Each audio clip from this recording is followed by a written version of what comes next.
Hello. তো আমি বুঝতে পারছি না আমি কোথা থেকে শুরু করব। বাট আমি আজকে অনেকদিন পর কলেজে এসেছি। আমার কোনো ফ্রেন্ডসরা আসেনি কলেজে। আমি একাই এসেছি। একটা কাজেই এসেছি। তো ভাবলাম একটু ক্যাম্পাসে গিয়ে বসি। আমি যখন একা বসেছিলাম কানে হেডফোন লাগিয়ে গান শুনছিলাম, আমি একটা জিনিস ফিল করেছি। এটা কোনো কনটেন্ট ভিডিও নয়। জাস্ট তো যেখানে শেষ করলাম ভিডিওটা, অ্যাকচুয়ালি আমি ফিল করলাম যখন বসেছিলাম যে এই যে টাইমটা চলছে, এই টাইমটা অনেকটা ভালো। মানে অনেকটাই ভালো। এখন কলেজে এসে মনে হয় যে স্কুলের টাইমটা অনেকটা ভালো ছিল। তখন আর একটু মজা করলেও পারতাম।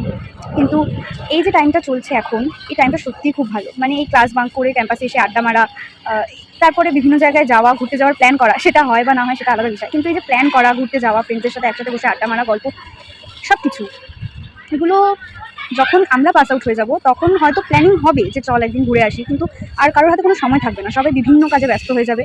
ঠিক আছে, কিন্তু এখন যখন যারা পাস আউট হয়ে গেছে তারা আমাদেরকে যখন দেখে কলেজে আসতে, তারা আমাদেরকে বলে যে এই সময়টা অনেকটা আনন্দ করে নিই, কারণ এরপরে আর হবে না। আমি সিরিয়াসলি এই জিনিসটাই ফিল করলাম যে এরপরে বিভিন্ন রকম কাজে ব্যস্ত হয়ে যাব, এখনও হয়ে যাচ্ছি, বিভিন্ন রকমের কাজ করি।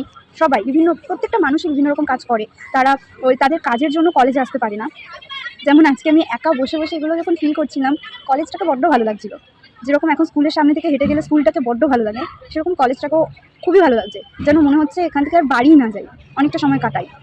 সেই ফার্স্ট সেমের কথা মনে পড়ছে, এই ক্যাম্পাসে, তারপরে ক্যান্টিনে বসে আড্ডা মারা, কলেজ প্রচুর প্রচুর বাঙ্ক করেছি, কলেজ না মানে ক্লাস বাঙ্ক করেছি, ভীষণ ভালো। তো যারা যারা এখনও পড়াশোনা করছো তারা এই সময়টাকে এনজয় করে নাও, কারণ যখন অনেকটা বড় হয়ে যাবে তখন আর এই সময়গুলো আর ফিরে আসবে না। সেটাই বলার ছিল।